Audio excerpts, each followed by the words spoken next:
What's going on, guys? It's Red Bull Tanker, and welcome back to Axis and Allies 1951 Europe. This is turn 6. Alright, so we are now in July of 1951. We have reached the end of the first half of the game. Well, not really the first half, but we've reached the end of the first part of the calendar. On to the random event. The random event went for the Allies this turn. And the Allies dropped an atomic bomb on Stettin, which did subtract 5 IPC from the Russians right off the bat, as well as causing the standard atomic damage within Stettin. So for that, unfortunately, the Soviets did lose a mech infantry and a regular infantry, and then the air base was max damaged for 10. And then let's see here. After that, for the initiative this turn, the initiative, it went the Soviets, the United States, and then NATO. All right, for the Soviet Union, the Soviets had 99 IPC to spend. They bought, I'll pull back just a little bit. They bought 2 infantry in Greece, 4 infantry in Istanbul. They put 3 tanks in Warsaw. 3 more airborne into Smolensk. They did buy an atomic bomb, and then 2 mechanized infantry into Hungary and a tank in Romania. Combat. All right, combat this turn. The Soviets took their forces out of northern Norway. Narvik came down here and captured Oslo. So the Soviets now control all of Norway. Whoops. And then let's see here next. The Soviets launched an air battle using their aircraft from Greece, Istanbul, and this fighter out of Cairo. They came here and attacked the Allied fleet here, which was a U.S. sub, and then a NATO cruiser and a NATO battleship. Let's see here. The Allies did scramble the U.S. did scramble from Rome, and they ended up losing a fighter for their efforts, and were not able to kill any of the Soviet aircraft. Then during the battle, the cruiser and battleship were destroyed, and then the Soviets did lose 1 fighter as well. Non-combats, the Soviets moved their aircraft back.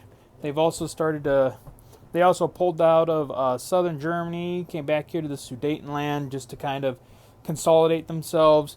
There was much debate in the Soviet High Command on whether or not they should continue the assault west, going back into West Germany or even Munich. But they did see, and I'll cover it, but they did see the threat of the U.S. 7th Army here in northern Italy, and logic to them dictated that it would better suit the army to pull back and regroup, especially considering that some of their forces are now trapped in the irradiated areas of Stettin. All right, so then at the end of the turn, the Soviets collected 100 IPC. All right, the United States. All right, so the U.S. had 48 to spend. They bought 2 more airborne. This airborne is being flagged as the 17th Airborne Division. They bought an air transport, and then 2 mech, and then 2 tanks as well. They did save 4 IPC. And so, combat, like you can see, the U.S. took the 7th Army and attacked into Austria. There was only a single Soviet defender, so he was swept aside pretty quick with no loss to the U.S. Non-combats, The U.S. consolidated its air force here in Italy for the most part. They brought their reinforcements from the Q to Marseille. They brought the 13th Airborne Division into Paris. Let's see, what else did they do?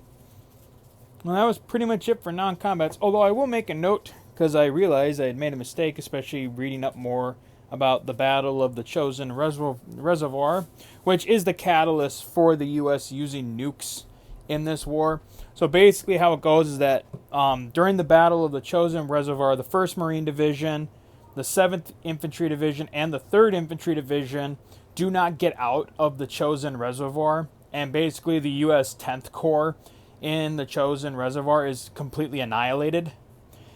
And so initially, I had one of the divisions here in the 7th Army flagged under the 3rd Infantry Division, which would have been inaccurate because the 3rd Infantry Division had been destroyed.